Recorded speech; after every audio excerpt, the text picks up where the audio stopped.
4 hari setelah Amerika Serikat menginvasi Afghanistan, Presiden George W. Bush muncul di ruang timur Gedung Putih untuk konferensi pers dan menyampaikan pidato yang masih diliputi ketakutan dan kemarahan tentang serangan 11 September. Meskipun sebagian besar orang Amerika mendukung keputusan Bush untuk berperang, terdapat ketidakpastian yang meluas tentang bagaimana konflik akan selesai dan berapa lama perang itu akan berlangsung.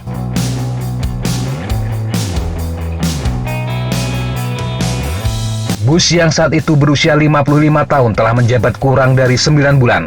Malam itu pada 11 Oktober 2001, dia berusaha meyakinkan negaranya bahwa para pejabat Amerika telah belajar banyak dari masa lalu dan mereka bertekad untuk tidak terjebak dalam perang yang tidak jelas di negeri yang jauh. Amerika mempelajari beberapa pelajaran yang sangat penting di Vietnam. Dia menegaskan ini adalah jenis perang berbeda yang membutuhkan jenis pendekatan dan jenis mentalitas yang juga berbeda. Mengenai durasi perang, Bush tidak memberikan jawaban pasti, tetapi dengan tegas berjanji untuk menang. Perang ini akan berlangsung selama diperlukan untuk menghancurkan Al-Qaeda.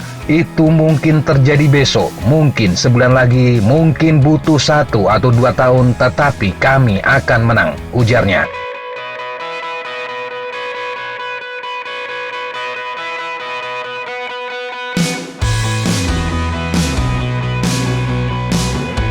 Tetapi sejak awal pemerintah Amerika tidak pernah mendefinisikan istilah kemenangan. Hingga pada Rabu 14 April 2021, Presiden Joe Biden mengumumkan penarikan penuh pasukan Amerika dari Afghanistan pada bulan September 2021 mendatang. Berbicara dari ruang perjanjian di Gedung Putih pada 14 April 2021, ruangan yang sama di mana Presiden George W. Bush mengumumkan perang pada 7 Oktober 2001, Biden mengatakan saatnya untuk mengakhiri perang terpanjang Amerika. Sudah waktunya pasukan Amerika pulang.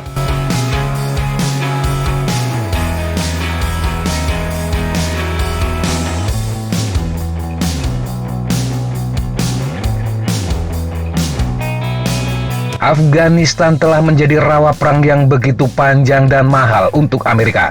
Menurut analisis baru Brown University, perang ini telah menghabiskan sekitar 2,26 triliun dolar Amerika atau sekitar 32.892 triliun rupiah. Pengeluaran ini mencakup pengeluaran operasi kontingensi luar negeri, biaya bunga pinjaman dana untuk perang hingga perawatan veteran perang Afghanistan. Laporan itu juga memperkirakan bahwa hingga 241.000 orang tewas di Afghanistan dan Pakistan sebagai akibat langsung dari perang tersebut.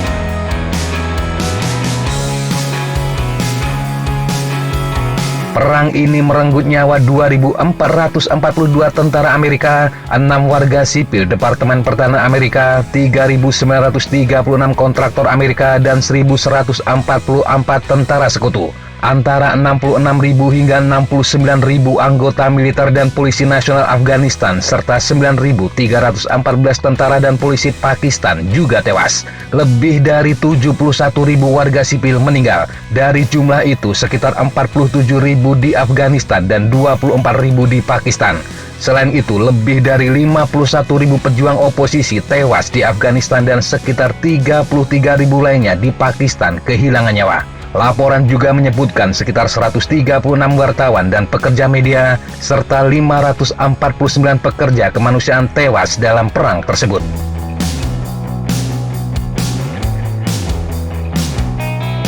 Yang masih belum terselesaikan adalah pertanyaan seperti apa hasil yang dibayangkan ketiga pendahulu Joe Biden ketika mereka berulang kali berjanji untuk memenangkan perang. Awalnya, tujuan perang adalah untuk menghancurkan Al-Qaeda dan memastikan bahwa kelompok ini tidak dapat menggunakan Afghanistan sebagai basis untuk melancarkan serangan lain di Amerika Serikat. Dalam waktu 6 bulan, tujuan itu sebenarnya bisa dikatakan tercapai. Para pemimpin Al-Qaeda telah terbunuh dan ditangkap atau telah melarikan diri dari Afghanistan.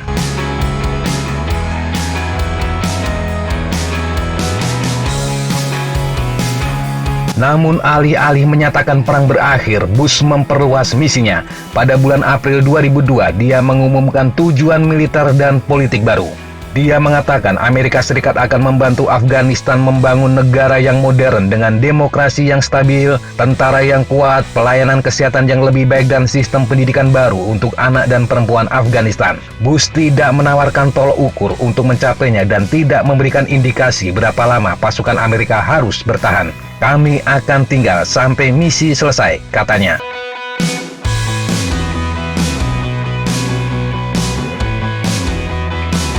Dua komandan tertinggi perang berikutnya, Barack Obama dan Donald Trump, menempatkan diri mereka pada ikatan yang sama. Seperti Bush, mereka bersumpah untuk menang di Afghanistan, meningkatkan ekspektasi akan kemenangan militer. Tetapi mereka lalai untuk menentukan apa artinya itu atau apa yang harus dicapai pasukan Amerika sebelum mereka dapat pulang. Mereka juga tidak pernah secara jelas mengidentifikasi siapa yang berusaha dikalahkan oleh Amerika Serikat. Apakah Al-Qaeda atau juga Taliban? Dan bagaimana dengan segudang faksi bersenjata lainnya yang mengancam akan mengganggu negara?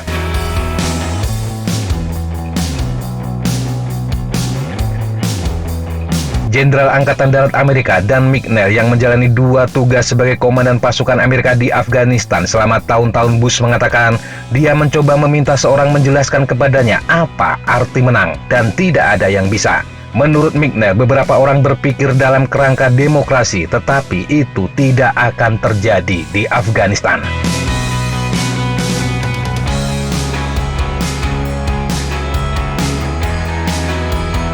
Saat perang berlarut-larut, para pejabat Amerika terus bersikeras secara terbuka bahwa mereka menang, bahkan di hadapan bukti-bukti yang menunjukkan sebaliknya. Namun secara pribadi mereka mengungkapkan keraguan yang serius. Menteri Pertahanan Donald H. Rumsfeld menulis dalam sebuah memo rahasia kepada beberapa pejabat tinggi Pentagon pada Oktober 2003. Dalam memo berjudul "Apakah kita menang atau kalah dalam perang global melawan teror?" Dia menyimpulkan koalisi dapat menang di Afghanistan dan Irak, tetapi itu akan menjadi sebuah kerja yang panjang dan keras.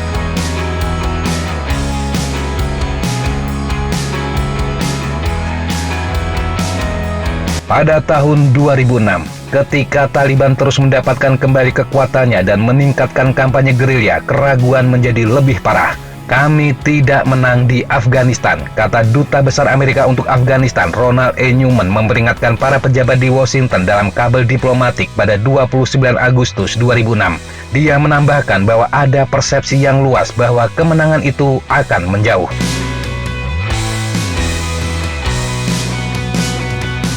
Namun di depan publik, pejabat Amerika terus menyatakan sebaliknya.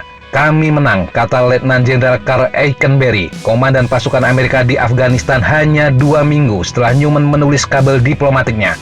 Ditanya apakah Amerika Serikat bisa kalah perang, Eikenberry menjawab, kalah bukanlah pilihan di Afghanistan.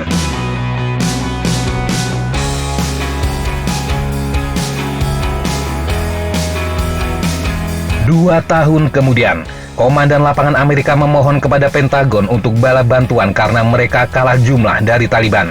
Mereka memperkirakan kekuatan Taliban telah tumbuh menjadi 7.000 hingga 11.000 pejuang.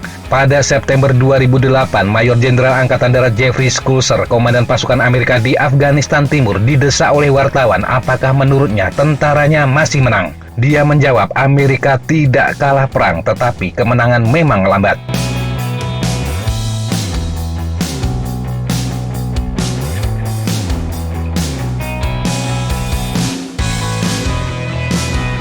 Saat Obama menjabat pada 2009, para pejabat militer mengakui mereka menghadapi pemberontakan yang semakin parah.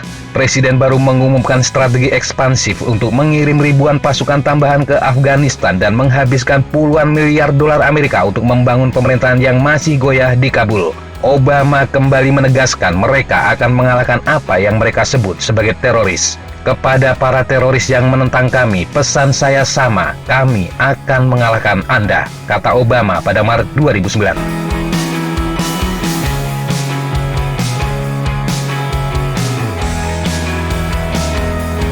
Namun sekali lagi, tidak ada seorang pun di pemerintahannya yang dapat mengartikulasikan apa arti kemenangan.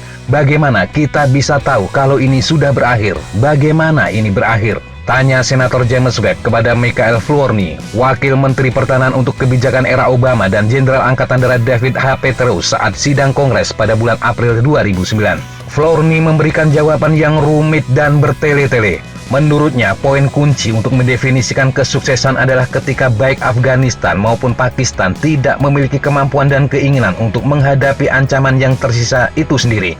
Bahkan periode intervensi dan bantuan yang luar biasa sampai pada titik transisi dan pergi ke hubungan bantuan pembangunan yang lebih berjangka panjang dan normal dengan kedua negara. Saat itulah Amerika telah mengurangi ancaman dan membangun kapasitas itu secara lokal ke titik di mana mereka dapat lebih mandiri dalam mengelola masalah ini. Petraeus hanya menambahkan, ya, saya kira saya mendukungnya.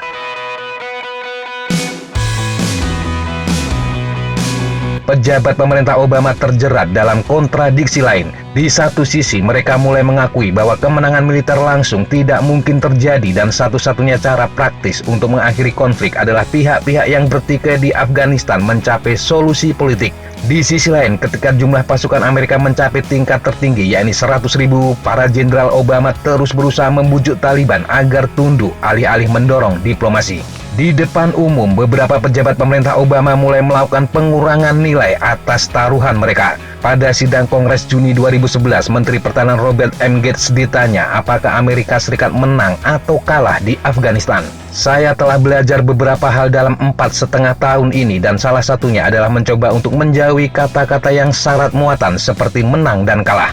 Yang ingin saya katakan adalah saya yakin kita berhasil menerapkan strategi presiden.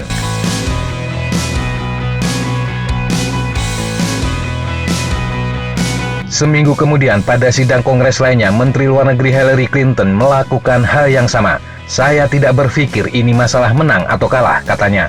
Menurutnya, ini adalah masalah bagaimana mengukur kesuksesan yang kami cari di Afghanistan. Namun seperti halnya istilah kemenangan, tidak ada yang mendefinisikan kesuksesan dengan kekhususan apapun.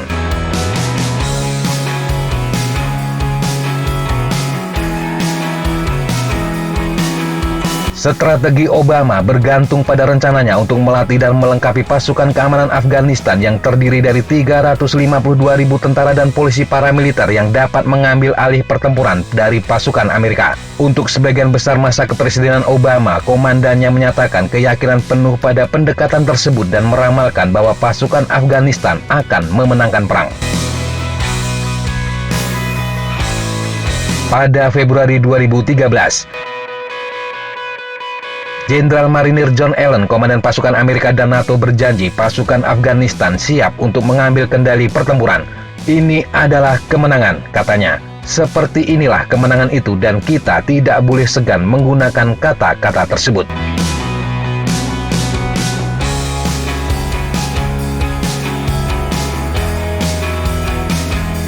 Jenderal lain mengadopsi keberanian serupa. Jenderal Marinir Joseph F. Dunlop Jr., penerus Allen di Kabul pada Mei 2013 mengatakan, dia berbicara banyak tentang kemenangan akhir-akhir ini dan dia sangat yakin bahwa mereka berada di jalur untuk menang.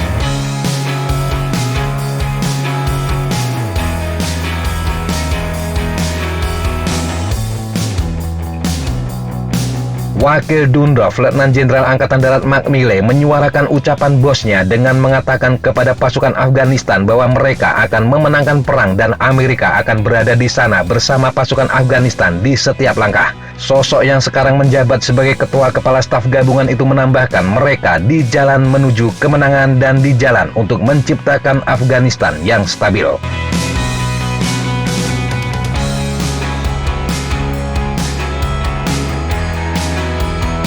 Obama berjanji untuk menarik semua pasukan Amerika dari Afghanistan pada akhir masa jabatan keduanya. Tetapi dia berbalik arah dan memerintahkan sekitar 8.400 tentara untuk tetap tinggal ketika menjadi jelas pasukan Afghanistan tidak mampu menangkis Taliban sendirian.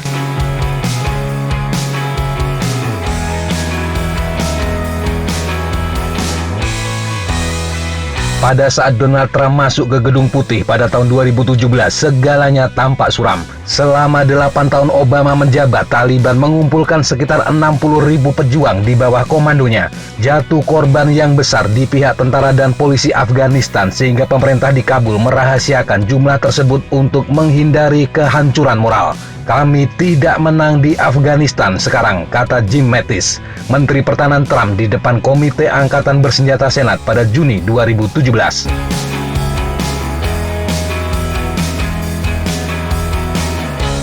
Pembicaraan suram seperti itu membuat marah Donald Trump. Kepada Pentagon, dia mengatakan tidak akan mentolerir retorika kekalahan. Pada Agustus 2017, dia mengumumkan strategi perang barunya sendiri. Dia bersumpah tidak hanya untuk mengakhiri konflik 16 tahun, tetapi untuk memenangkannya sekali untuk selamanya.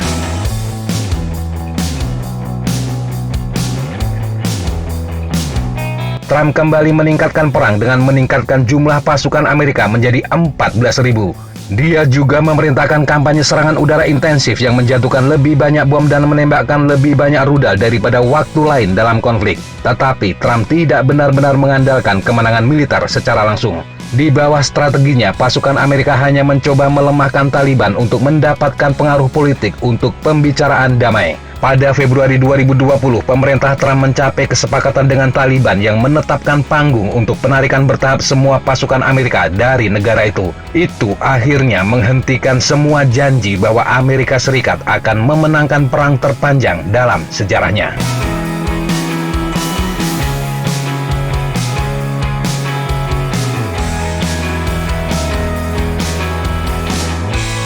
Demikian sahabat Jejak Tapa, informasi yang bisa kita sampaikan untuk kesempatan kali ini. Sampai jumpa di kesempatan yang berbeda. Tetap kunjungi kami di www.jejaktapa.com dan www.flatzona.com. Tetap semangat dan jaga kesehatan. Salam, fly like an eagle, fight like a falcon.